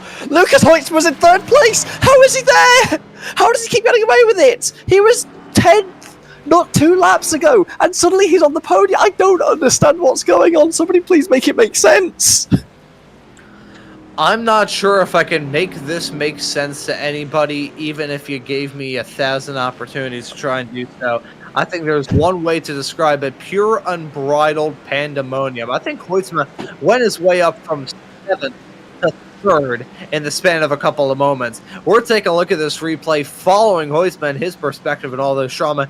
This is him in 7th at the moment, heading his way down into the second to last corner here in a few moments' time. Let's see when the first move comes, how the first move comes about, and how Hoytsma was able to claw his way through the field and cut through like a hot knife through butter. There's the first move down to the final corner at the end of that lap. That was a rather commanding overtake, but it was far from over, and he had some rather big gaps to try and usurp to get this done as well. You have to give up so much speed to make an overtake around this track. Just you have to go 2x2 through, again, very narrow corners. You're going to naturally have to give up a lot of speed just to make sure you don't accidentally wall someone. So the gaps will form up very quickly if you're making moves like this, but Hoytsman does not care. The gap is just temporary for him. That's just going to be immediately closed up. Starting closing up a lot faster than it has any right to. That's the 81 of Brandon Hastings in front, I believe, yep. And oh, I suspect I know how 2 positions are made up here, considering there's a few cars in front that might end up in a wall very soon.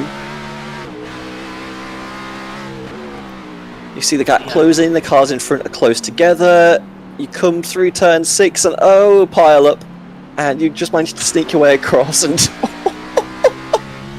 just about gets away with it.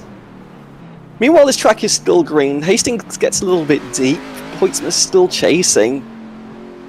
This is definitely attack range, and we've seen the move made into the last corner. I'm feeling a repeat action here.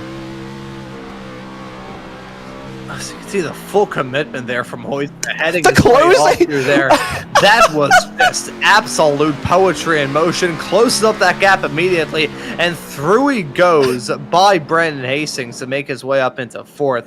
That right there, there's no other way to describe it. That was fantastic. Just seeing that onboard shot as he headed his way off through the plaza down to the second to last turn. Full commitment, full bravery.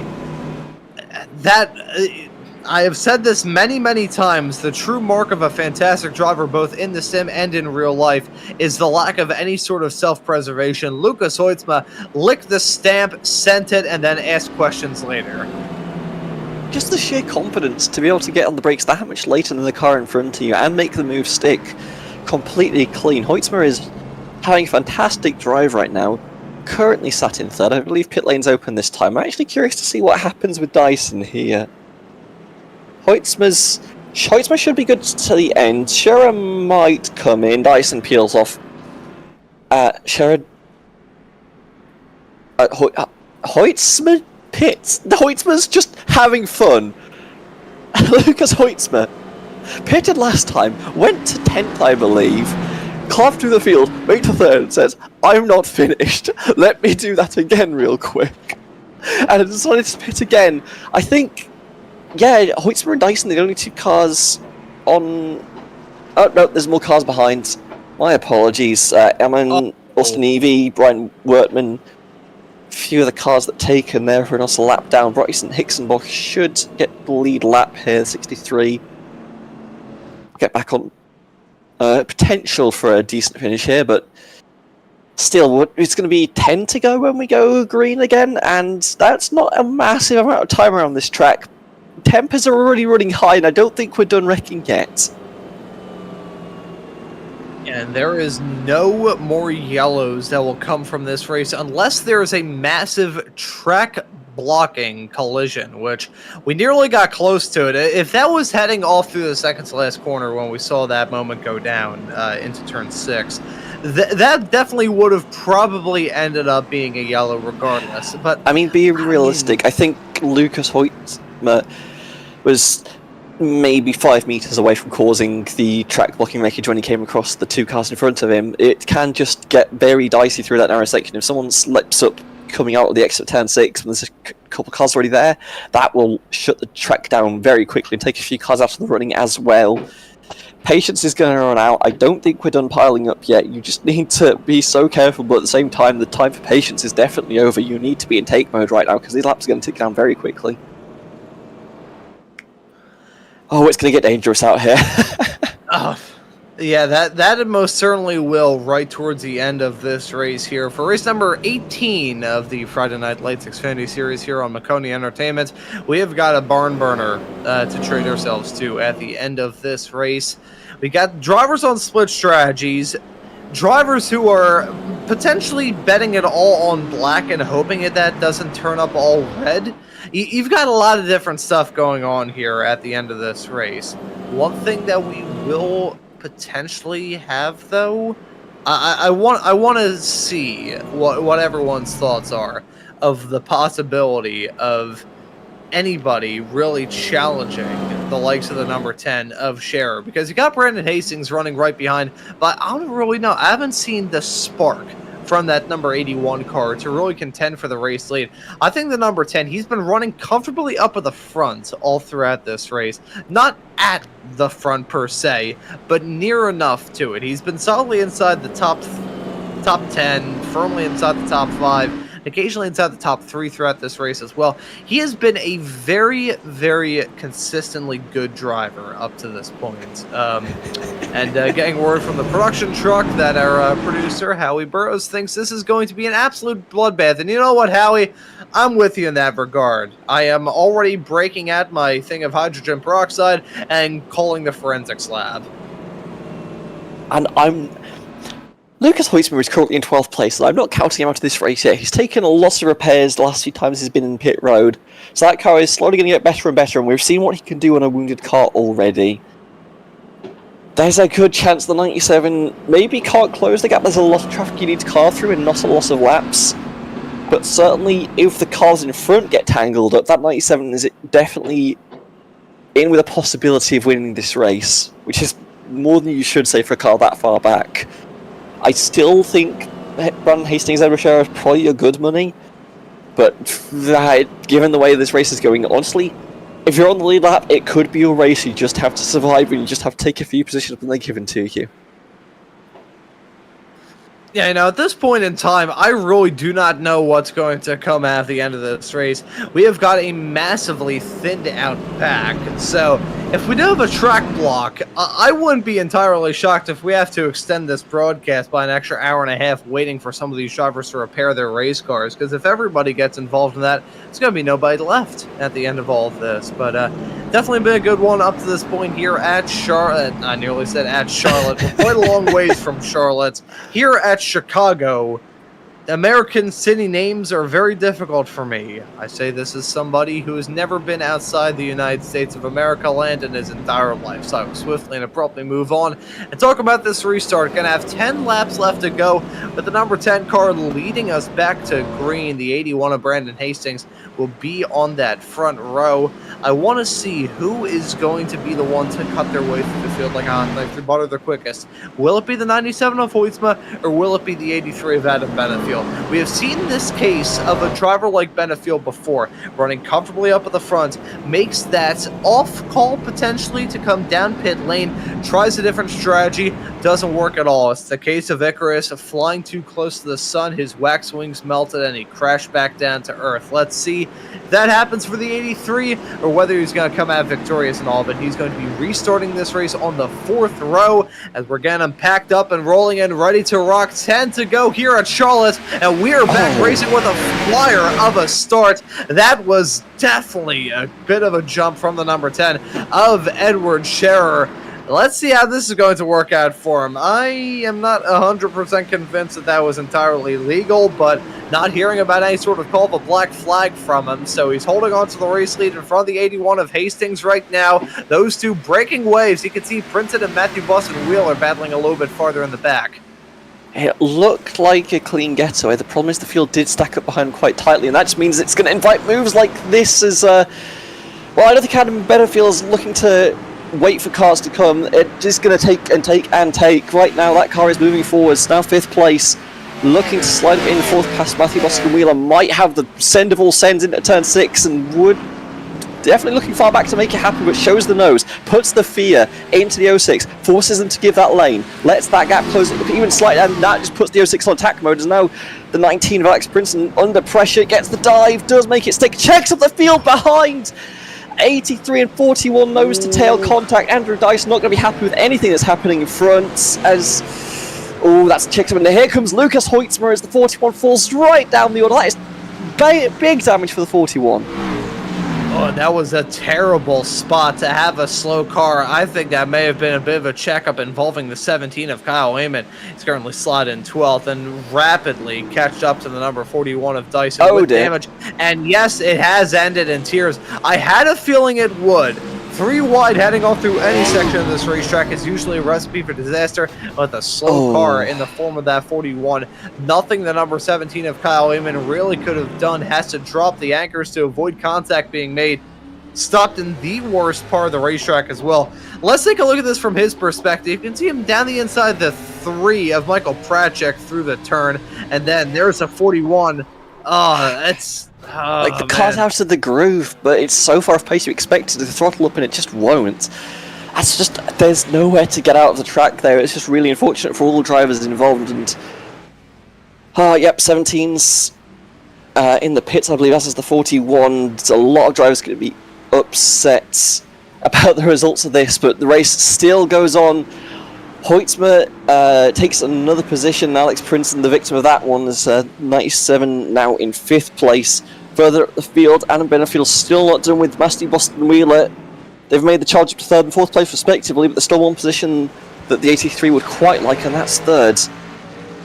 Meanwhile, Edward Shearer Jr. still leads Brandon Hastings with 9, shortly 8 to go left in this race, and I don't think we're... Oh, a big wobble there for the 83, just managed to hold on to it.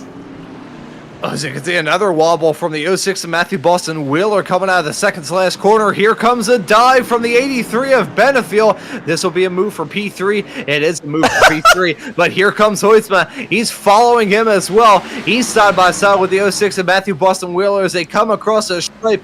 Hoitzma was in front of them right there. As I want to ask, has a witch come into our commentary booth? Lucas Hoitzmer, he just keeps coming from out of nowhere. He seems so far back from everybody, and then all of a sudden, this fight for the podium, and then here's comes the 97. I don't care. I'm taking my house. I am taking a mortgage. I don't own a house, thanks economy. But if I did, I'd be putting everything on this 97 right now because, good lord, that car is moving.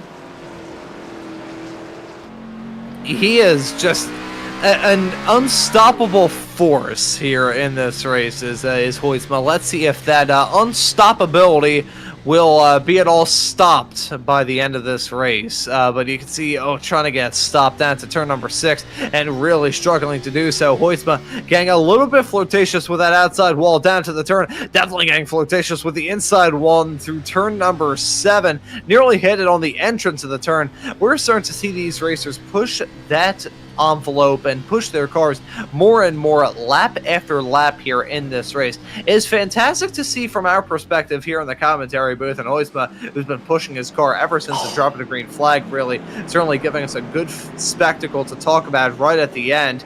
But it's also slightly terrifying to look at the exact same time. I don't know what Hoitzma has in that second to last turn that the other drivers don't, but the confidence the 97 has on the brakes into that corner specifically, you could see how much Hoitzma closed on Benefield there, just that one corner alone. Repeat that over the course of, what is this, a 12-turn track? That is going to close up the gaps massively. It's no wonder that Hoitzma keeps closing, but... well, the rest of the cars aren't faring too well because Mick's looking very dicey coming through the first few corners. Oh, that was the car in the wall behind Alex Princeton, I believe, yes. The cars are definitely going away from people, and with these tyres going away as well, this might potentially be people pushing a little too hard on grip they don't quite have towards the end. We might not be done with cars going to the walls, but right now the aggression is going to be the cause of the wall hit here, I think, because Hickson is definitely trying to close in on Wheeler, who goes to the outside, gives up the inside. This might actually be a nice clean move for the 63. Does get it done before the braking zone's even finished and slots up into 5th place. And a good move there down into turn number 6. Hicksonball, he is not out of this battle just yet. You know, I talked about Bryson Hicksonball a little bit earlier on, how he was your winner at Circuit of the Americas well earlier on in this season. Much different racetrack than the one we're running at here tonight, but need to keep our eyes on the previous road course winner coming into this only second road course race of the season. Gonna have the third in 1 week's time at Sonoma! As that is a drift of a lifetime from Lucas Hoytsma. I don't think Chicago Drift has nearly the same ring to it as Tokyo Drift. Really, when it comes to drifters in Chicago, you get a much different picture in your head, but Hoytsma with a huge moment coming out of the final turn. Can catch up to the rear bumper of the 83, and I think if it wasn't for that final corner, would be looking to make a move. Unfortunately, just gets a little bit too happy with the loud pedal and falls back away temporarily. You could see that previously, though, Adam Benefield closing up on the 81 of Brandon Hastings as well, so this could end up being a fight for second place if they stay like this, nose to tail through turn 5, and the move definitely on for Hoytsma here coming into turn 6. Just a question of which way does each driver want to go. Oh, he's closing. He's here. He's down the inside, heading down into turn number 6. Oh, that's going to be tight, boys. That could have ended in disaster. They keep it going in a straight line. They keep it going clean. It's another fight involving some races a little bit farther in the back, but here they go down to turn 7. Hoytsma going to have to back out of it, stuck on the outside with nowhere to run or hide. As a result of that drama, it will be the 83 of Benefield still holding on to P3. And in all this drama, it's just going to allow your top 2 of Edward Scherer and Brandon Hastings to jump into a comfortable gap. I think I mentioned that the wrong time, though, as there's Brandon Hastings very slow in the number 81 car. I think he's hit the wall. There's some damage on that race car, to be sure. Got to stay out on the racetrack, coming to 5 to go now. But something must have happened. 81. Let's take a look at here, Alice. Well, that looks to be okay so far. They were falling slowly back into the grasp of Benefield Hoytsma behind at this moment in time. Oh, just a little bit too deep, and I think immediately realises, no, I need to get out of the way, just make sure I've got a car. Didn't look like too bad contact. Might be able to continue this race and drive to 4th place finish that they're currently on pace for, but definitely out of the podium for now, because Benefield and Hoytsma are definitely scrapping for those positions right now. Slowly closing in, I will say, on Edward Scherer Jr., who currently leads this race as well. But oh, that's a lot of closing velocity from Hoytsma. Does get it down to the inside, should make this move stick as long as he hasn't blown the corner. Oh, slightly. Contact. Slightly. Yeah, definitely a little bit of puff of concrete dust going up in the air as a 97 hit it with the side of the car. A little bit of a wiggle coming out of 7, but it is a move done successfully for Hoytsma. He now holds on to P2 in front of Benefield in 3rd, Brandon Hastings in 4th, Bryson Hicksonball may get involved in a battle with himself in the 81, the not too far off future here as well. But in all of that battling, it's really allowed your race leader, the number 10 of Scherer, to build a rather comfortable gap. 9 seconds, coming to 4 to go now. I'm pretty sure the only way that can really get surmounted is if we have a pileup and a yellow and a restart. Hoytsma would have to drive the wheels off that car as Andrew Dyson. I'm guessing after the earlier contact decided that he's had enough of the race and will leave the car in pit road as it stands. But yeah, as long as Scherer doesn't put a foot wrong, should be okay. That is a lot of distance to cover in 4 laps, even for as fast as Hoytsma's been all race long. It's going to be very challenging to make up that gap, so now it's just the battle on for 2nd, potentially 3rd place, as hanging on in 4th place, Brandon Hastings with a potentially wounded car has a lot of pressure from Bryson Hicksonball behind. Car's sliding out of turn 5, long run into turn 6.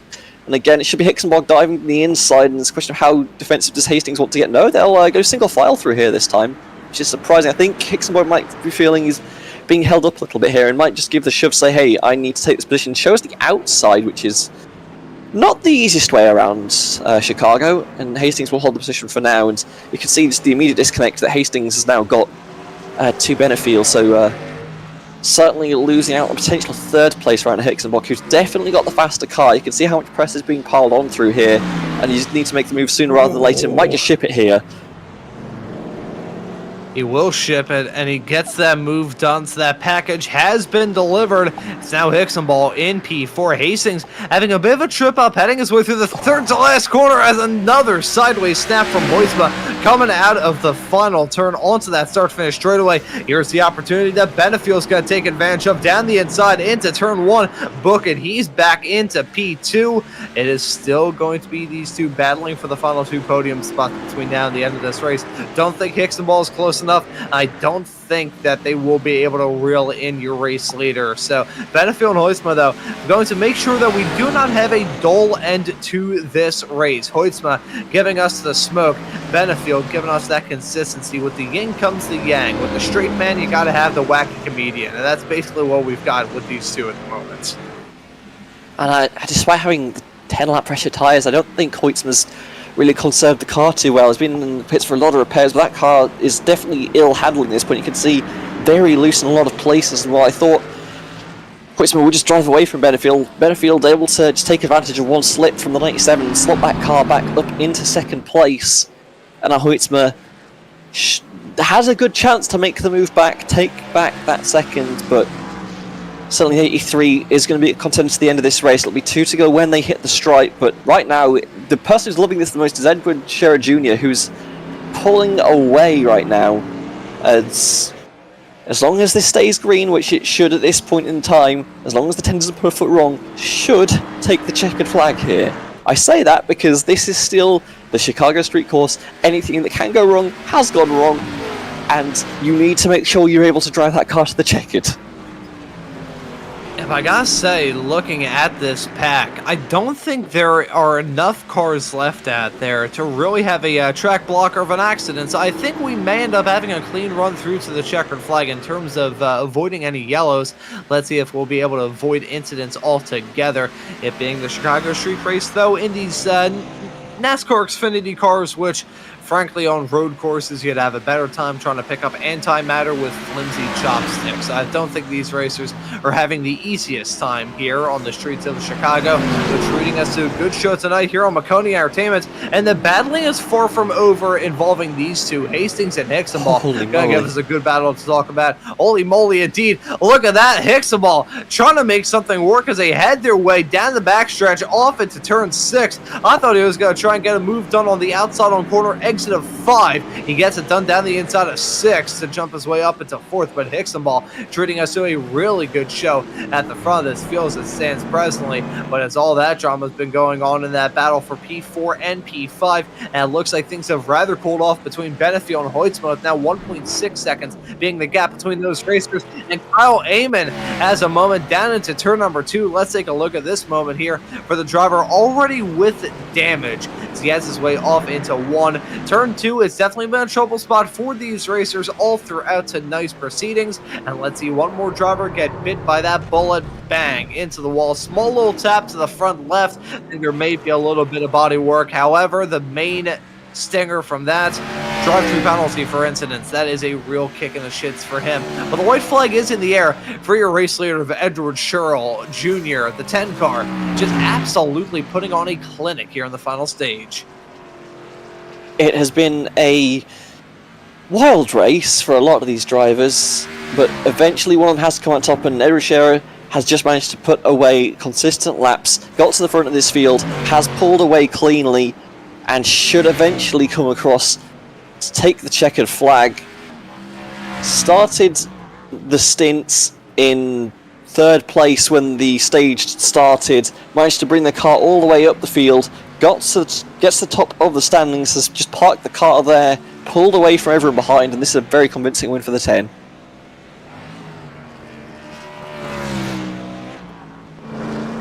A few more corners to go. Lap car in front shouldn't be an issue here, but what more can you say? A dream drive for Edward Scherer Jr. Yeah, this will be win number 1 of the season as well for the driver of the number 10 as well. He's about to take that checkered flag. He will take the checkered flag as your race winner here at Chicago. Edward Scherer Jr. gets the job done here on the streets. It's still going to be a fight between these two. Hicksonball and Hastings going to give us a good battle. It's actually Hastings and Princeton, my apologies. And here we go as they head their way out of the final turn right at the end of this race. Looks like Obie Hastings getting P5 at the end of all of that. The gap between Hicksonball and Hastings ballooning out quite a lot towards the end of that race. They were nose to tail and running alongside each other a matter of a couple of laps to go, and balloons out to 4 seconds at the end of it all. But for the driver of the number 10 car, Scherer, getting his first win of this Friday Night Lights Xfinity Series season that continues on the streak of just having 2 multi-time race winners up to this point, now through the first 18 races of this season. 18 races and only 2 drivers to get multiple wins. Shows you how competitive this series is, but for Scherer Jr., that is a brilliant driver, the number 10. It has to be a great feeling knowing that not only have you got yourself this win, but you also banked yourself a seat at the playoffs come the end of the season. You can take a lot of these races a lot easier. You can just fight for wins, not have to worry about amassing points or anything wild. Just make sure you can enjoy these next few races, because after a drive like today, you certainly deserve to enjoy your driving time. Yeah, I think these drivers have earned the right to have a nice little rest after this race, and then worry about the next road course in 1 week's time at Sonoma. So these drivers, as much as they will be able to enjoy the rest of their evenings after this is all said and done, I don't think they can relax and kick their feet up on the couch just yet. For the number 10 car, oh no, the one mistake he makes all night long, and he cracks the back of the car, trying to do some burnouts at the end. Jimmy Johnson and Chad Knaus would approve, but I will have to deduct some style points as a result of that contact. You know what about how good the driving has been for so long, and then you get to the front stretch and you immediately bin it on the burnout. Gosh darn it. Edward Scherer, what we're going to do with you? Well, the car, now a contender for the most janked car of the race. Unfortunately, that I still believe goes to the 03, I believe it was, with the missing front Austin Evie. Yeah, talk about a change in fortune. Evie, after winning last time out at Atlanta, shows up here and gets awarded with a rather different prize, the most janky car on the grid. But here are your results at the end of this race. 50 laps, had 3 yellows throughout it, and Edward Scherer Jr. is your victor at the end of it all. 6.8 seconds is a gap to himself and Adam Benefiel, which I believe was the smallest gap between really anybody throughout that race at the end of any stage, whether it be stage 1, stage 2, or the end of the race period. So a close finish compared to how the stages look between Scherer Jr. and Benefiel. He's slotted in P2. Lucas Hoytsma will round out your podium in 3rd. It's Hicksonball finishing this race in 4th. Brandon Hastings classed in 5th. Alex Princeton finishes just beyond in P6. Matthew Boston Wheeler's in 7th. Michael Prachik is in P8. Nathaniel Pollard is classed down in 9th. Brian Wortman rounds out your top 10. Looking right behind them, rounding out our first half of the field, and just about everybody who was anywhere close to finishing this race. It was Austin Evie and Kyle Amon rounding out the cars that were on the lead lap. Amon just barely after that penalty towards the end. Tim Phillips, he keeps it on the road and keeps it on the island, albeit he's 1 lap down in lucky number P13. Dave Hoytsma is classed in 14th, 1 lap down. Noah Woods is the first of the cars multiple laps down. He's 2 laps down in P15 in front of Steve Benjamin in 16th, 4 laps down.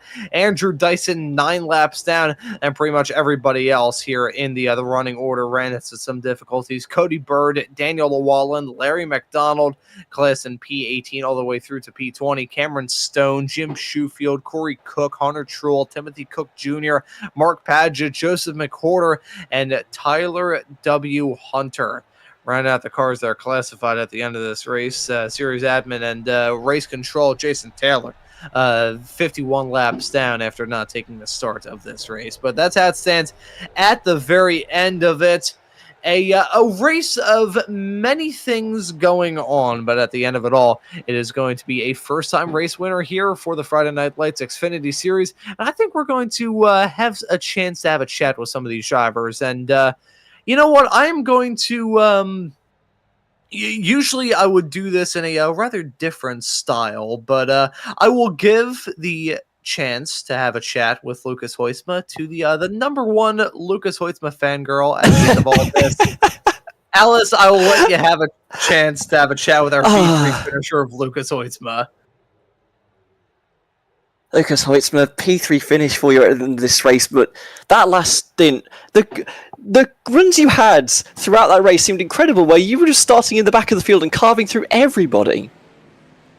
Yeah, about, I don't know, lap 10 after a really good start, I was sitting third and just ran into the inside wall coming into the short chute, so ended up giving myself 7.5 minutes of aero, body, wheel damage, whatever you can think of in the front end, so was sitting there fixing that for the majority of the race. Every caution I could fix about 2 minutes and 15 seconds-ish, so was able to get most of it done for the end and came out there and had a pretty good car, and I got by Adam and then burnt my rear tires off. He got back by me, and that's about where we finished. But I had a blast. Was able to get the car fixed, so that really helped out. And yeah, it was fun going back through the field every time. I definitely wasn't against it.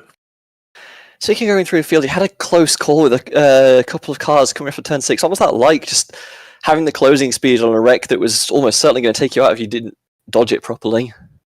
Oh, yeah. Thanks to my iRacing spotter for calling out wreck on the right, because I would have had no idea. I mean, you come around there and they're just sitting right there. You already got your momentum going, and if you don't know about it prior to entering the corner, you're going to run into them, as many people did. So thankfully, I had the forewarning and was able to turn left in time, but yeah, it was, especially I think that one in the second to last caution, that was really scary, glad I didn't get tangled up in it. Obviously, you mentioned tyre wear being an issue for you. Did you end up taking more damage to the end of the race because of it? Because the pace did sort of fall away to the end, and you did have the tyres. Yeah, I took the tires, but I was fighting so hard with Adam, and I don't know, my minute or so of aero damage maybe had a part in it, but I feel like it was mostly just me burning the rear tires off, hitting the gas too hard off the corners, and it's so easy to overheat the tires in these B cars, so I think that's just what I did. Maybe he was a little better at throttle control the whole race, I don't know, but him and Edward were fast either way. I don't think I had much pace for him on the long run. Well, you certainly had me believing for a while. Before we let go, anything you want to say to the fans at home? Yeah, I just want to thank my parents for watching, you guys for broadcasting this, and everybody else here in full length, Bobby, Jason, and everybody, Bryson. It's been a blast so far this season. Congratulations once again on P3 finish. Thank you. And that right there was the number 97 of Lucas Hoysma, your P3 finisher at the end of this race here at Chicago. And I've been able to have a chat number 83, our P2 finisher of Adam Benefiel. Adam, welcome into the broadcast booth and well done on P2 here at the Chicago Street Course. Happy to talk us through that absolutely crazy race. Yeah, it was eventful. That's for sure. And from our perspective, it seemed to be just, I wouldn't say hell, but it definitely had to have been a challenge trying to wheel that car around the track as consistently and as cleanly as possible for as long as y'all did tonight. I mean, I don't know, dude. I'm so disappointed with how it turned out. So, it was a great car. It was a race-winning car. I think it was a second-place car. Dyson is an unbelievable freaking road course racer. When I seen him join, I knew it was like I was gonna have to have a miracle if I had a chance to win. So looks like he struggled with it at first. I don't know if he really practiced it as much as he has the Cup car, but I led laps, took the stage. That was cool. Tried to flip it, thinking that he was going to pit at the end of stage 2, and I forgot all about the random caution thing. So Yeah, that put us on the back foot. And then the lockup, I went to hit. I went to put a click of brake bias in the rear, and when I did, I didn't realize when I took my finger off of it, the dial, I hit it. I hit something with my palm, and it was the dial. So one click turned into 4 clicks, and that's what happened going into 6th that lap where I spun by myself. So had way too much rear brake in it, and it kind of threw me for a loop. And then I realized what I did after I got back going, and just driving pissed off after that. Somebody tried to pass someone in an area that is not recommended to pass, and absolutely checked all of us up and center punched the front grille, knocked the radiator out of it. I think it killed Dyson because it was such a dramatic checkup, and got back going. Thought I still had a chance, and as I was passing Hastings, iRacing spotter come over the radio and said, keep an eye on your temps. Look down, and water temp and oil temp were both like flashing red. So I had to manage that for the last, I don't know, freaking 5 laps, I guess. So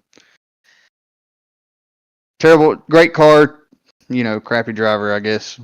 Best way to look at it.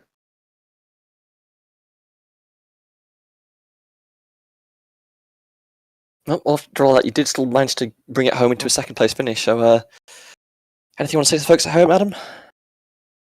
Oh, man, I appreciate everybody watching. Appreciate everybody at Team Conti Sim Performance.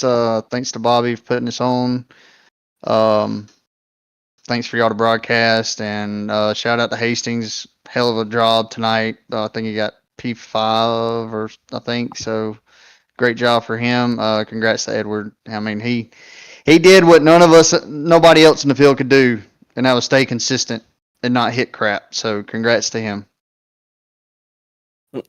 Might not be happy with it, but Adam is still a very good finish in P2. Appreciate it, man.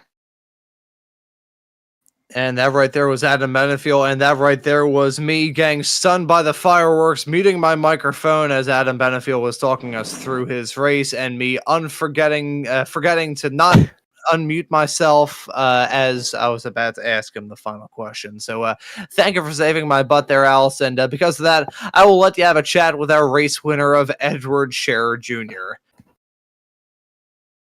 Well, Edwards, a very dramatic race for a lot of people, but for you, that last stint must have felt pretty good being able to pull away from the field like that.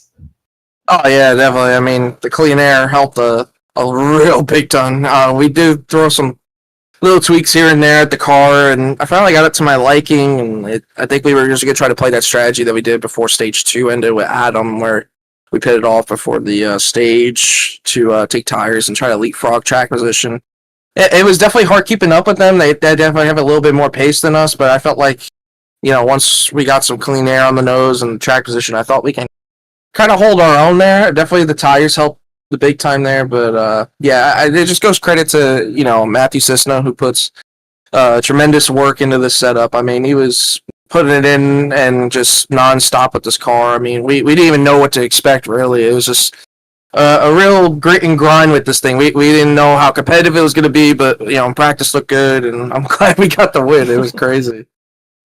It's like, talk us through the mental of this, because you were stuck in P4 for the entirety of the first stint, didn't make your way up to P3 in the second stage, but then all of a sudden to come out of nowhere to get that car up front for the remainder of the race has to require a pretty strong mental overall.